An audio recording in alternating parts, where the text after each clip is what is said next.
ನಮಸ್ಕಾರ ಸ್ನೇಹಿತರೆ, ನಾನು ಇವತ್ತಿನ ವಿಡಿಯೋದಲ್ಲಿ ಬಡವರು ಮತ್ತು ಮಧ್ಯವರ್ಗದವರಿಗೆ ಕಲಿಸಬಹುದಾದಂತಹ ದುಡ್ಡಿನ ಬಗ್ಗೆ ತಮ್ಮ ವಿಚಾರಗಳನ್ನು ಹೇಳಿಕೊಡುವುದಾದಂತಹ ಒಂದು ಪುಸ್ತಕದ ಬಗ್ಗೆ ಹೇಳ್ತಾ ಇದ್ದೀನಿ. ಅದೇ ರಾಬರ್ಟ್ ಟಿ ಕಿಯೋಸಕಿ ಅವರು ಬರೆದಂತಹ rich dad and poor dad.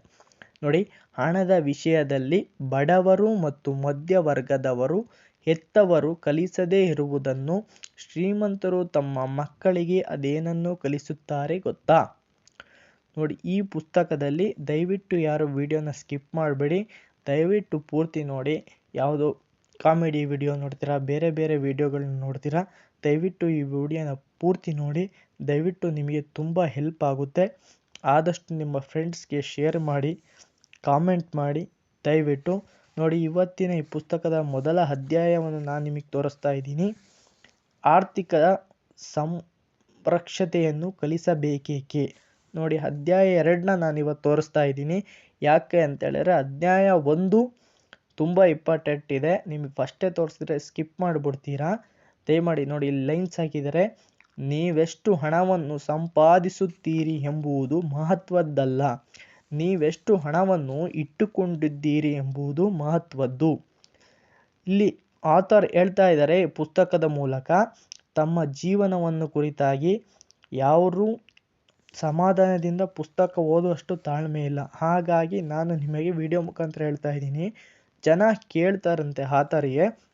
ನೋಡಿ, ಜನ ಅವಾಗಿಲ್ಲ ನಾನು ಭಾಷಣ ಮಾಡುವಾಗ ಜನ ನನ್ನನ್ನು ಕೇಳ್ತಾರೆ, ನಾನು ದುಡ್ಡು ಮಾಡೋದು ಹೆಂಗೆ, ಅದನ್ನು ಶುರು ಮಾಡುವುದು ಹೇಗೆ, ಆ ಶುರು ಮಾಡೋದಕ್ಕೆ ಯಾವುದಾದರೂ ಪುಸ್ತಕಗಳನ್ನು ಓದಬೇಕಾ, ಇಲ್ಲ ನನ್ನ ಮಕ್ಕಳಿಗೆ ಶ್ರೀಮಂತರಾಗಿ ಮಾಡೋದಕ್ಕೆ ನಾನು ಏನು ಮಾಡಬೇಕು ಅಂತ ಕೇಳುವ ಪ್ರಶ್ನೆಗಳಿದು.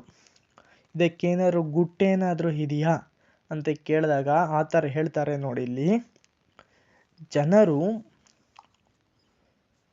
ಜನರು ಕೇವಲ ಹಣಕ್ಕಾಗಿ ಹೋರಾಡುತ್ತಿದ್ದಾರೆ. ದುಡ್ಡು ಮಾಡುವುದಕ್ಕೋಸ್ಕರ ಜನರು ಓಡಾಡ್ತಾ ಇದ್ದಾರೆ. ಬಟ್ ಆ ದುಡ್ಡು ಮಾಡುವುದಕ್ಕೆ ಒಂದು ತುಂಬ ಉತ್ತಮವಾದಂಥ ಒಂದು ಶಕ್ತಿ ಇದೆ. ಆ ಶಕ್ತಿಯ ಹೆಸರೇನು? ಅದರ ಹೆಸರೇ ಶಿಕ್ಷಣ.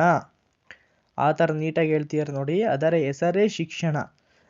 ಜನರಿಗೆ ಯಾರಿಗೆ ಶಿಕ್ಷಣ ಇರುತ್ತದೆಯೋ ಅವರು ಸಾವಿರಾರು ಸಮಸ್ಯೆಗಳಿಂದ ಹೊರಬರಬಹುದು ಅಂತ ಆತರು ಈ ಅಧ್ಯಾಯದಲ್ಲಿ ಹೇಳ್ತಾ ಇದ್ದಾರೆ. ನೋಡಿ, ಆತರ ಏನಂತ ಹೇಳ್ತಿದ್ದಾರೆ, ಕಠೋರ ಪರಿವರ್ತನೆಯು ಹೊರತಾಗಿಯೂ ಹೆಚ್ಚು ಶ್ರೀಮಂತರಾಗಬಹುದು. ಹಣವೇ ತಮ್ಮ ಹಲವು ಸಮಸ್ಯೆಗಳನ್ನು ಪರಿಹರಿಸಬಹುದೆಂದು ಅವರು ತಿಳಿದಿದ್ದಾರೆ. ಅವರಿಗೆ ತಮ್ಮ ದಾರಿಯಲ್ಲಿ ಕಷ್ಟಗಳು ಕಟ್ಟಿಟ್ಟ ಬುದ್ಧಿವಂತಿಕೆ ಸಮಸ್ಯೆಗಳನ್ನು ಪರಿಹರಿಸುತ್ತದೆ ಮತ್ತು ಹಣವನ್ನು ಹುಟ್ಟುಹಾಕುತ್ತದೆ.